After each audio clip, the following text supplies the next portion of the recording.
రామరెడ్డి గారు BJP senior నాయకులు, and Koteswararao గారు సీనియర్ అనలిస్ట్, అదేవిధంగా సాదిక్ గారు సీనియర్ రాజకీయ విశ్లేషకులు, నలుగురు ఉన్నారు. నలుగురితో మాట్లాడదాం. నిజంగానే మరి వక్ఫ్ బిల్కి సంబంధించి మరి విధి విధానాలు ఏ విధంగా ఉండబోతున్నాయి, దీనికి మరి ముస్లిమ్స్ అంతా ముక్త కంఠంతో వ్యతిరేకిస్తున్న నేపథ్యంలో మరి ముస్లిమ్స్కి ఏ విధంగా ఇది ఇది లాస్ అండ్ ఏ విధంగా దీన్ని వాళ్ళు వ్యతిరేకిస్తున్నారు అనే దాని మీద వీళ్ళతో అడిగి తెలుసుకునే ప్రయత్నం చేద్దాం. అందరికీ నమస్కారం అండి. ముఖ్యంగా బిల్లు ప్రవేశపెట్టారు, అధికారంలో ఉన్నారు. ఈ బిల్లు చాలామంది వ్యతిరేకిస్తున్నప్పటికీ కూడా, ముఖ్యంగా ముస్లిమ్స్ వ్యతిరేకిస్తున్నప్పటికీ కూడా ఈ బిల్లు పెట్టారు. మరి ఏంటి అసలు ఈ బిల్లుకి సంబంధించి ఎందుకు ఇటువంటి నిర్ణయం తీసుకున్నారు? దీనివల్ల ముస్లిం మైనార్టీకి సంబంధించినటువంటి ఓట్లు కూడా, అంటే కొంతమంది మీకు అనుకూలంగా ఉన్నా లేకపోయినా వాళ్ళు ఈరోజు మిమ్మల్ని మొత్తం పూర్తిస్థాయిలో విభేదించే పరిస్థితికి వచ్చింది. కాబట్టి ఏంటి మరి వాళ్ళు నష్టపోతారని తెలుసుకుంటూ కూడా మీరు ఎందుకు ఇటువంటి నిర్ణయం తీసుకున్నారనేది ప్రధానంగా వినపడుతున్నటువంటి విమర్శలు. మరి దీని మీద ఏ సమాధానం చెప్తారు? మీరు దానికి ఇంట్రడక్షన్ ఇవ్వలేనే ఈ బిల్లు తప్పు బిల్లు అంటే మీరే ఇంట్రడక్షన్ ఇస్తున్నారు. అట్లా తప్పు బిల్లు నేను అంటున్నాం అలా కాదు. అసలు ఆ బిల్లు ఏం చెప్తుంది? సుప్రీం కోర్టుకు కూడా పవర్ లేదు. వక్ఫ్ బోర్డు ఒక ప్రాపర్టీని మా ప్రాపర్టీ అంటే క్లెయిమ్ చేస్తే విచారణ చేయాల్సింది వక్ఫ్ బోర్డే, తీర్పు ఇవ్వాల్సింది వక్ఫ్ బోర్డే. అందులో ఉండేది ముస్లింలో ఒక వర్గం, అన్ని వర్గాలు లేవు. ముస్లింలో ఇంకా చాలా కులాలు లేవు. సున్నీ వీరే ఉన్నారు, ఆ మిగతా వాళ్ళు లేదు. తర్వాత అది వాళ్ళు ఇచ్చిన దాన్ని ఏ కోర్టు కూడా దానికి కొట్టిಲ್ಲ. అలాంటి పవర్స్ ఇచ్చారు 2013లో.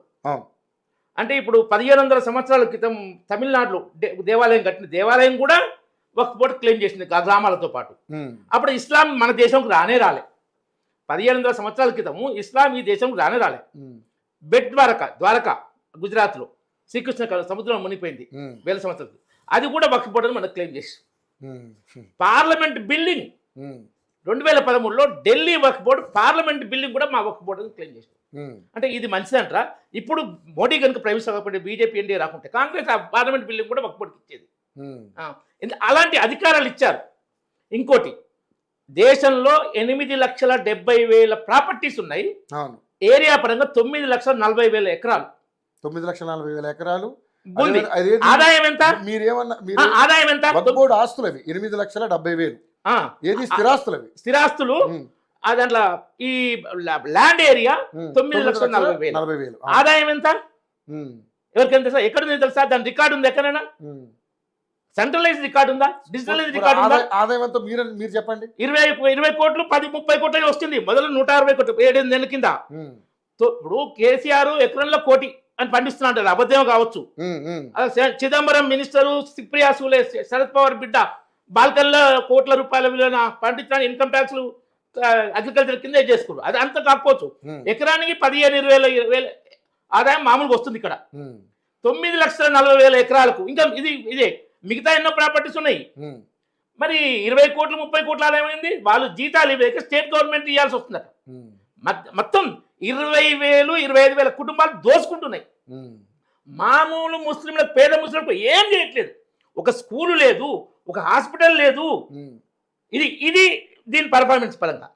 ఈ ఫస్ట్ వక్ఫ్ ప్రాపర్టీస్ ఎట్లా అంటే ఈ దేశం నుంచి Pakistan, east Pakistan, west Pakistan, east Pakistan అంటే ప్రజెంట్ బంగ్లాదేశ్, వెస్ట్ పాకిస్తాన్ వెళ్ళిపోయిన వాళ్ళు వాళ్ళ ఆస్తులు వక్ఫ్ బోర్డుకి ఇవ్వాలి. మరి అదే పాకిస్తాన్, బంగ్లాదేశ్ నుంచి వచ్చిన హిందువుల ఆస్తులు ఏం చేసి అక్కడ హిందూ సంస్థలకు ఇచ్చరా, హిందువులకు ఇచ్చరా? లేదు. అది రాంగ్ కాన్సెప్ట్. అక్కడ హిందువులకేం ఒక రూలు, ఇక్కడ ముస్లింలకేం ఫేవరెట్. తర్వాత వాళ్ళు ఏది క్లెయిమ్ చేసినా వాళ్ళకే. దాని పోనీ మేమన్నా సేవా కార్యక్రమాలు, సామాజిక కార్యక్రమాలు పూర్ పీపుల్ గా డెవలప్ చేస్తున్నా అంటే లేదు. మీకు ముస్లిం వక్ఫ్ బోర్డు చైర్మన్ దినిపించండి.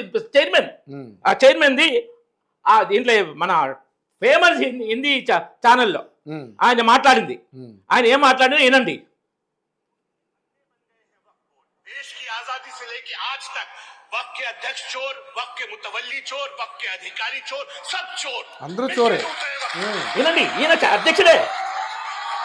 ఇప్పుడు అధ్యక్షుడు. मैं कह रहा हूं पे आ जाइए. तो अभी तक तो आप भी चेयरमैन थे. मैं बोल रहा हूं, मैं थे नहीं, मैं हूं. आपने भी किया क्या ये सब? ఆయన చెప్తున్నారు మొత్తం దొంగలని. देश की आजादी से लेके आज तक जितने भी वक्फ बोर्ड है सबकी सीबीआई जांच करा दीजिए. मेरे भी कार्यकाल की सीबीआई जांच करा दीजिए. जिन्होंने गरीबों का हक मारा, नहीं, एक सेकंड। जिन्होंने अरे चोरी 5 स्टार पर लौटिए तो। होटल मैरियट, ये देखिए होटल मैरियट, ये है, इसमें फ्रॉड किया। ये असदुद्दीन ओवैसी साहब के बड़े चहीते हैं, गुलाम दस्तगीर Marriott। साहब। ये थी मस्जिद सुल्तानाबाद, इसकी वक्त संख्या 1350 फसली।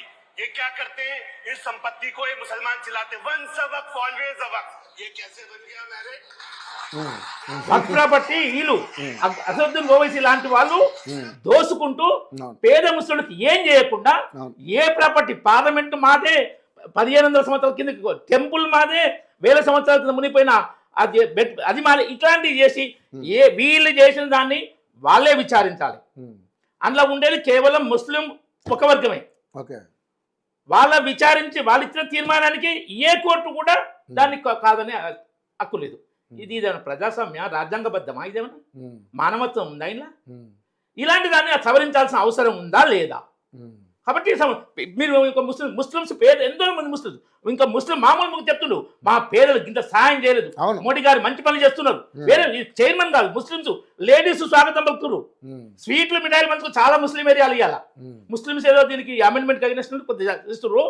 ఓన్లీ ఆ దోపిడీ చేసే వాళ్ళు, వాళ్ళ ద్వారా ఇన్ఫ్లుయెన్స్ అయ్యే వాళ్ళు, వాళ్ళ ద్వారా రెచ్చగొట్టబడే వాళ్ళు మాత్రమే ఈ ప్రచారం తప్ప కామన్ ముస్లిం అంతో ఇంతో వక్ఫ్ తప్పులు నాలెడ్జ్ ఉన్నవాడు, ఐడియా ఉన్నవాడు అయితే మోడీ మంచి పనులు చేస్తున్నాయి. కానీ వాళ్ళు భయపడుతున్నట్టుగా వాళ్ళ దర్గాలు కానీ వాళ్ళ మదర్సాలు కానీ వాటికి ఏం డ్యామేజ్లు జరగవని మీరు హామీ ఇవ్వగలుగుతారా? అలా క్లియర్గా ఉంది. దర్గాలు, మన మసీదులు జోలికి వెళ్ళరు, మదర్సాలు వాళ్ళకేమి వెళ్ళరు. సెంట్రల్ గవర్నమెంట్ కు ఇంతకు ముందున్న అధికారం కన్నా ఏ అధికారం ఎక్స్ట్రా ఈ అమెండ్మెంట్ లో లేదు. సెంట్రల్ గవర్నమెంట్ కు అది ల్యాండ్స్ అంటే స్టేట్ గవర్నమెంట్ హ్యాండిల్ చేస్తే బోర్డ్స్ ఉంటాయి, సెంట్రల్ వర్క్ కౌన్సిల్ ఉంటుంది. కానీ ఈ అమెండ్మెంట్ లో గవర్నమెంట్ కి ఎక్స్ట్రా ఇచ్చే అమెండ్మెంట్ లేనే లేదు. దాంట్లో ఏంటంటే కొంతమంది మహిళలు లేరన్లా, మహిళలు పెట్టాలి, మిగతా వాళ్ళ ఇష్యూస్ ప్రాపర్టీస్ వస్తుంది కాబట్టి నాన్ ముస్లిమ్స్ పెట్టాలి, రిటైర్డ్ జడ్జెస్ పెట్టాలి, ఆఫీషియల్స్ పెట్టాలి, జిల్లా లెవెల్లో కలెక్టర్ దీన్ని సూపర్వైజ్ చేయాలి.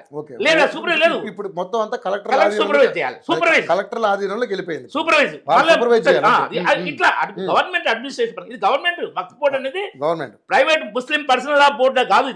ఇది గవర్నమెంట్ బోర్డు కాబట్టి గవర్నమెంట్ ఆధీనం సరిగ్గా జరగట్లేదు, దోపిడీ జరుగుతుంది. 90,40,000 ఎకరాల్లో 20 కోట్ల ఆదాయం ఏంది సంవత్సరానికి? సో ఒక హోటల్ ఇంకా రావాల్సిన ఆదాయం అంతా అన్యక్రాంతం అవుతుంది అంటారు, దోపిడీ జరుగుతుంది అంటారు. స్టార్ హోటల్ నెలకు 15,000 కిరాయి, స్టార్ హోటల్ మొత్తం స్టార్ హోటల్. సో ఇలాంటి దారుణాలు జరుగుతుంది కాబట్టి ఇట్లా అమెండ్మెంట్ అవసరమని తెచ్చి అమెండ్మెంట్ చేస్తున్నారు. అందులో ఎక్కడ ముస్లిమ్స్ రిలీజియస్ ప్రాపర్టీని టచ్ చేయట్లేదు, సెంట్రల్ గవర్నమెంట్ ఏ అధికారం కొత్తగా తీసుకోవట్లేదు. కాబట్టి అది ముస్లింలు పేద ముస్లింల మేలు కోసం వక్ఫ్ బోర్డులో దుర్వినియోగాన్ని దోపిడిని అరికట్టడం కోసం అమెండ్మెంట్. ఓకే, సో అంటే పేదవాళ్ళుగానే ఉండిపోతున్నారు ముస్లింలు, పెద్దవాళ్ళు అవుతున్నారు. ఇది కట్టడి చేస్తే కానీ వర్కౌట్ కాదనుకుంటారు. ఇంకోటి ఇంతకుముందు ఒక కమిషన్ పెట్టారు వాళ్ళు ముస్లింస్ కోసం, సచార్ కమిషన్.